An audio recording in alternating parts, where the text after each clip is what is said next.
A coward. A short story by Guy de Maupassant. Word checker, vocabulary in context. Society called him Handsome Sinoles. His name was Viscount Gontran Joseph de Sinoles. An orphan, and possessed of an adequate income, he cut a dash, as the saying is. He had a good figure and a good carriage, a sufficient flow of words to pass for wit, a certain natural grace, an air of nobility and pride, a gallant moustache and an eloquent eye, attributes which women like. He was in demand in drawing rooms, sought after for valses, and in men he inspired that smiling hostility which is reserved for vital and attractive rivals. He had been suspected of several love affairs of a sort calculated to create a good opinion of a youngster. He lived a happy, carefree life, in the most complete well-being of body and mind. He was known to be a fine swordsman and a still finer shot with the pistol. When I come to fight a duel, he would say, I shall choose pistols. With that weapon, I'm sure of killing my man. One evening, he went to the theater with two ladies, quite young, friends of his, whose husbands were also of the party, and after the performance he invited them to take ices at Tortoni's. They had been sitting there for a few minutes when he noticed a gentleman at a neighboring table staring obstinately at one of the ladies of the party. She seemed embarrassed and ill at ease, and bent her head. At last she said to her husband, "There's a man staring at me. I don't know him, do you?" The husband, who had seen nothing, raised his eyes, but declared, "No, not in the least." Half smiling, half in anger, she replied, "It's very annoying, the creature's spoiling my eyes." Her husband shrugged his shoulders. "Deuce take him, don't appear to notice it. If we had to deal with all the discourteous people one meets, we'd never have done with them." But the Viscount had risen abruptly. He could not permit the stranger to spoil an ice of his giving. It was to him that the insult was addressed, since it was at his invitation and on his account that his friends had come to the cafe. The affair was no business of anyone but himself. He went up to the man and said, "You have a way of looking at those ladies, sir, which I cannot stomach. Please be so good as to set a limit to your persistence." "You hold your tongue," replied the other. "Take care, sir," retorted the Viscount, clenching his teeth, "you'll force me to overstep the bounds of common politeness." The gentleman replied with a single word, a vile word which rang across the cafe from one end to the other, and, like the release of a spring, jerked every person present into an abrupt movement. All those with their backs towards him turned round, all the rest raised their heads, three waiters spun round on their heels like tops, the two ladies behind the counter started, then the whole upper half of their bodies twisted round, as though they were a couple of automata worked by the same handle. There was a profound silence. Then suddenly a sharp noise resounded in the air. The Viscount had boxed his adversary's ears. Every one rose to intervene. Cards were exchanged. Back in his home, the Viscount walked for several minutes up and down his room with long quick strides. He was too excited to think. A solitary idea dominated his mind, a duel, but as yet the idea stirred in him no emotion of any kind. He had done what he was compelled to do, he had shown himself to be what he ought to be. People would talk of it, would approve of him, congratulate him. He repeated aloud, speaking as a man speaks in severe mental distress, "What a hound the fellow is." Then he sat down and began to reflect. In the morning he must find seconds. Whom should he choose? He searched his mind for the most important and celebrated names of his acquaintance. At last he decided on the Marquis de la Tournoire and Colonel Bourdon, an aristocrat, and a soldier. They would do excellently. Their names would look well in the papers. He realized that he was thirsty, and drank 3 glasses of water one after the other, then he began to walk up and down again. He felt full of energy. If he played the gallant, showed himself determined, insisted on the most strict and dangerous arrangements, demanded a serious duel, a thoroughly serious duel, a positively terrible duel, his adversary would probably retire an apologist. He took up once more the card which he had taken from his pocket and thrown down upon the table, and read it again as he had read it before, in the cafe, at a glance, and in the cab, by the light of each gas lamp, on his way home. Georges Lamel, 51 Rue Montcy. Nothing more. He examined the group letters, they seemed to him mysterious, full of confused meaning. Georges Lamel? Who was this man? What did he do? Why had he looked at the woman in that way?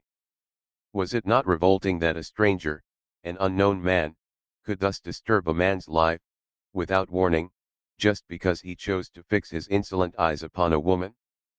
Again the Viscount repeated aloud. What a hound! Then he remained standing stock still, lost in thought, his eyes still fixed upon the card. A fury against the scrap of paper awoke in him, a fury of hatred in which was mingled a queer sensation of uneasiness. This sort of thing was so stupid.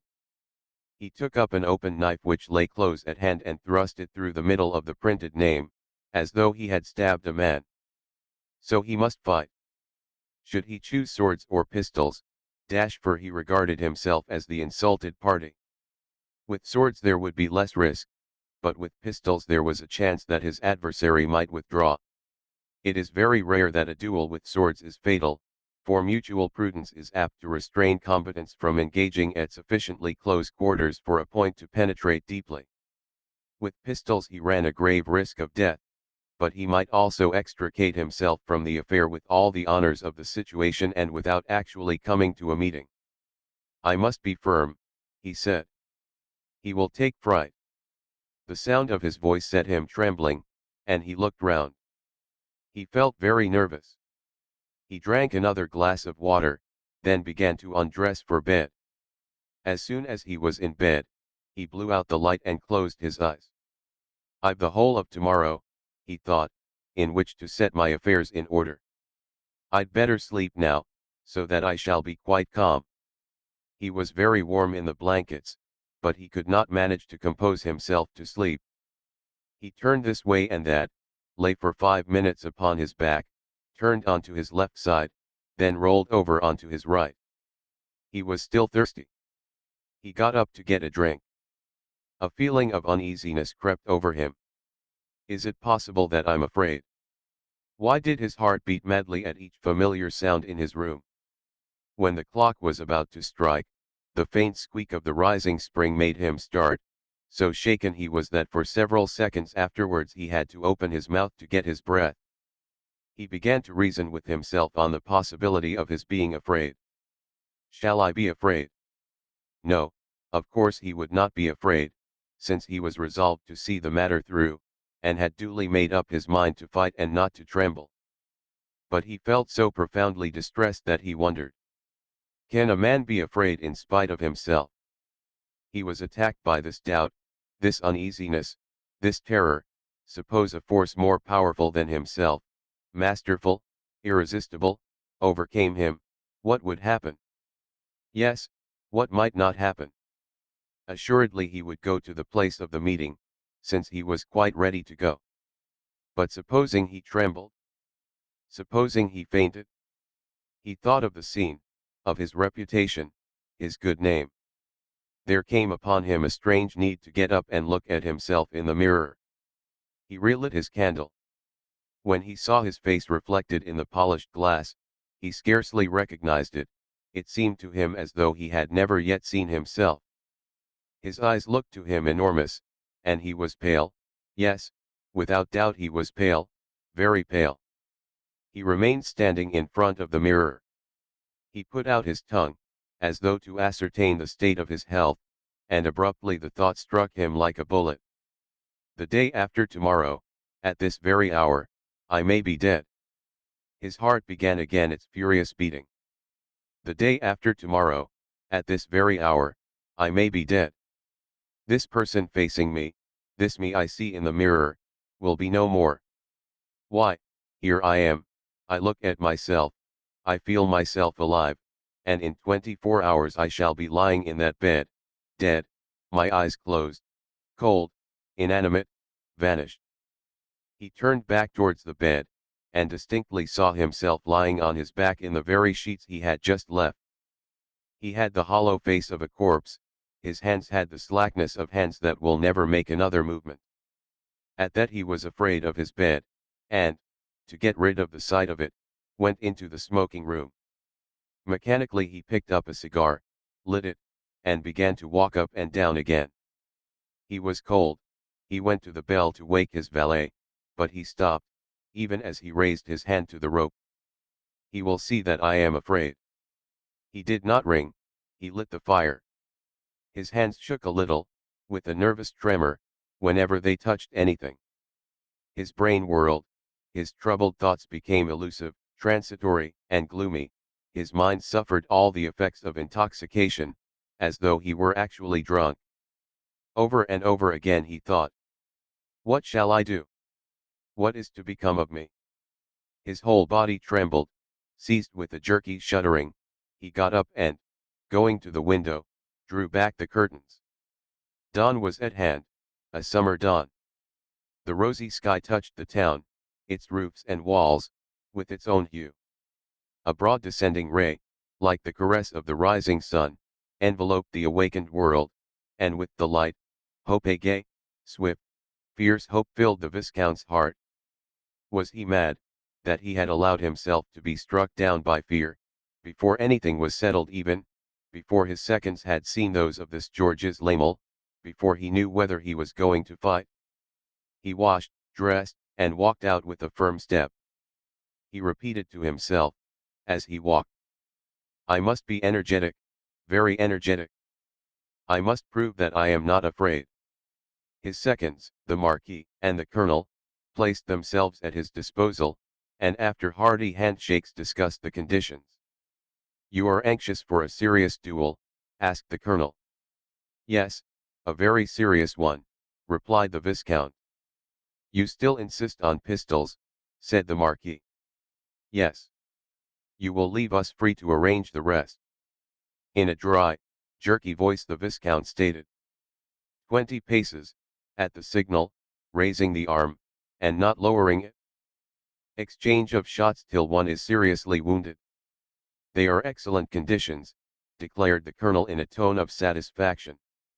"You shoot well, you have every chance." They departed. The Viscount went home to wait for them. His agitation, momentarily quietened, was now growing minute by minute. He felt a strange shivering, a ceaseless vibration, down his arms, down his legs, in his chest. He could not keep still in one place, neither seated nor standing.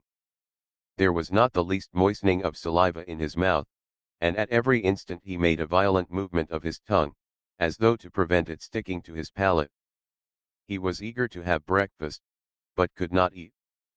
Then the idea came to him to drink in order to give himself courage, and he sent for a decanter of rum, of which he swallowed 6 liqueur glasses full one after the other.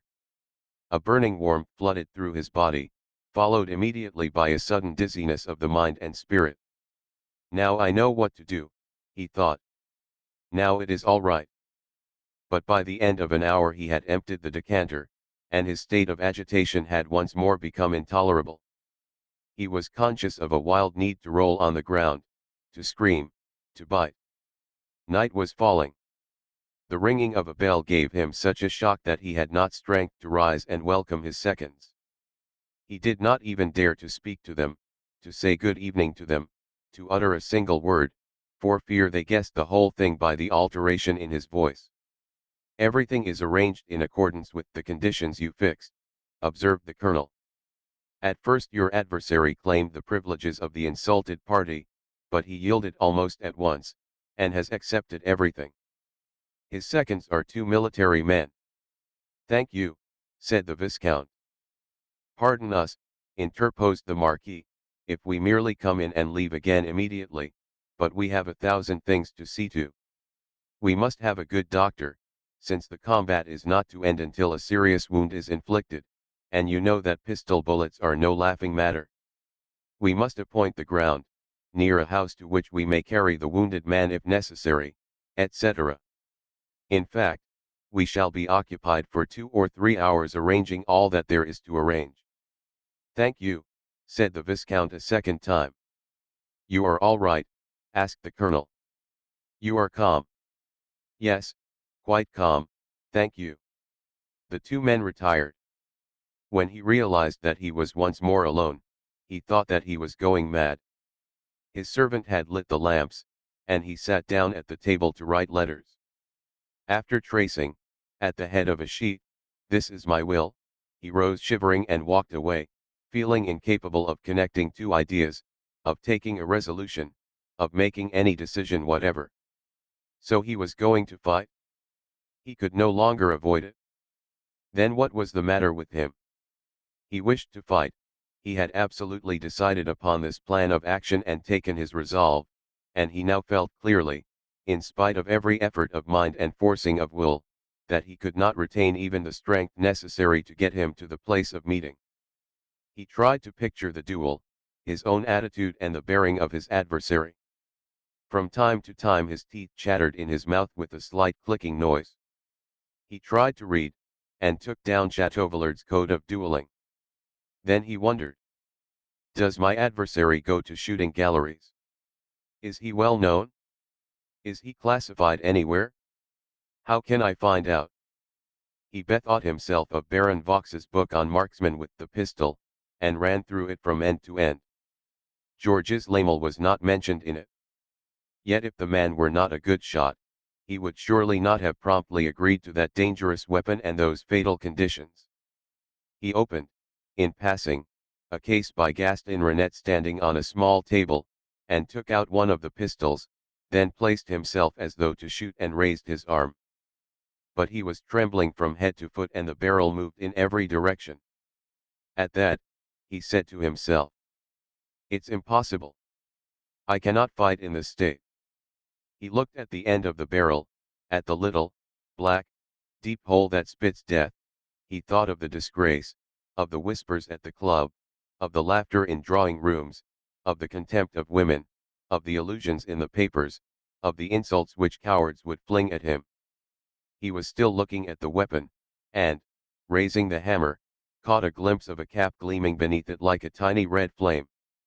By good fortune or forgetfulness, the pistol had been left loaded. At the knowledge, he was filled with a confused inexplicable sense of joy. If, when face to face with the other man, he did not show a proper gallantry and calm, he would be lost forever. He would be sullied, branded with the mark of infamy, hounded out of society. And he would not be able to achieve that calm, that swaggering poise. He knew it, he felt it. Yet he was brave, since he wanted to fight. He was brave, since the thought which hovered in him did not even fulfill itself in his mind, but, opening his mouth wide, he thrust in the barrel of his pistol with savage gesture until it reached his throat, and pressed on the trigger. When his valet ran in, at the sound of the report, he found him lying dead upon his back. A shower of blood had splashed the white paper on the table, and made a great red mark beneath these 4 words. "This is my will."